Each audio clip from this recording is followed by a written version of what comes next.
مفتی صاحب ہمارا اگلا سوال یہ ہے، جیسے اکثر قرآن خوانی کراتی ہیں عورتیں، تو ان میں سے سب عورتوں کو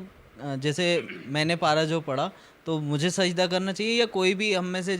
گروپ میں سے کوئی بھی ایک بندہ پورے قرآن میں جتنے 14 سجدے ہیں وہ کر لیں تو کافی رہے گا؟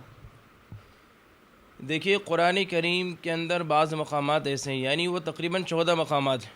14 آیتیں ایسی ہیں کہ جن کے پڑھنے کے بعد سجدہ واجب ہو جاتا ہے، اسے سجدہ تلاوت کہتے ہیں کہ وہ 14 آیتیں ایسی ہیں، 14 مقامات ایسے ہیں کہ کسی انسان نے پڑھا تو پڑھنے والے پر سجدہ واجب ہے اور سننے والے پر بھی واجب ہے، پڑھنے والے پر بھی سننے والے پر دونوں پر واجب۔ اب جو آپ بتا رہے اجتماعی قرآن خوانی کہیں ہوتی ہے مستورات کی، جہاں عورتیں قرآن خوانی اکٹھے بیٹھ کے پڑھتی ہیں، اب مان لیجیے کسی کو 9واں پارہ ملا، اس میں سجدے کی آیت، کسی کو 13واں ملا، کسی کو دوسرے تیسرے ملا تو اس میں تو سجدے کی آیت نہیں۔ اب وہاں جب قرآن خوانی ہو جائے اور گھر والے یا انہی میں سے انہی گروپ میں سے کوئی ایک عورت ٹھیکہ لے لے کہ ہم سجدہ کر لیں گے، تو یہ اس کے سجدہ کرنے سے سب کی طرف سجدہ ادا نہیں ہوگا، بلکہ جس نے سجدے کی آیت پڑھی ہے اور جنہوں نے سنی ہے ان کے اوپر سجدہ تلاوت واجب ہے۔ اگر وہ عورتیں سجدہ تلاوت نہیں کریں گی تو وہ عورتیں گنہگار ہوں گی۔ اس بات کو یاد رکھیں، یہ سجدہ قرآن کریم کے اندر جو 14 سجدے ہیں یہ سجدہ واجب ہے، پڑھنے والے پر جس نے یہ آیتیں پڑھی اس پر واجب ہے، سننے والے پر بھی واجب ہے۔ تو جس نے سنا ہو جس نے پڑھا وہی کریں، کوئی اور کریں تو کسی اور کے کرنے سے وہ اس کی ادائیگی نہیں ہو پائے گی۔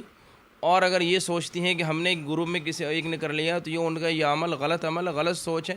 جس شخص پر واجب ہو سننے والے پر یا پڑھنے والے پر وہی کرے، باقی کوئی اور ٹھیکیدار اگر یہ کام کرے تو ان ٹھیکیداروں کو اس ٹھیکے کے لینا بند کر دیں۔ میں انہی کے زبان میں کہہ رہا ہوں، جو ٹھیکیدار بننے ہی ہیں وہ ٹھیکہ لینا بند کر دیں۔ ایسا نہیں ہے کہ پھر تو یہ ہوگا کہ بھئی فجر کی نماز ظہر کی نماز نہ پڑھیں اور کہتے ہیں ایک عورت نماز پڑھ لیں گی، 5 وقت کی نماز میں 3 وقت کی پڑھ لے، 2 وقت چھوڑ دیں، عام طور سے فجر چھوڑ دیتی ہیں، تو کہتے ہیں بھئی ٹھیک ہے گھر میں کوئی ایک انسان فجر کی نماز پڑھ لے، ٹھیکہ لینا، تو بھئی جس پر واجب وہ یہ کام کرے، ایسا نہیں کہ اب واجب کسی اور پر ہو کرے کوئی اور۔ اچھا، اگر جیسے اب جیسے لوگ سن رہے ہیں ہماری بات، اب انہوں نے اگر یہ غلطی کری ہو تو اس کا کفارہ کیا ہوگا؟ تو انہوں نے غلطی کی ہے تو وہ اس کو توبہ کریں، استغفار کریں، آئندہ نہ کریں اس کام کو۔ نیت کریں کہ آئندہ سے اس کام کو نہیں کرنا ہے، توبہ کریں اللہ سے۔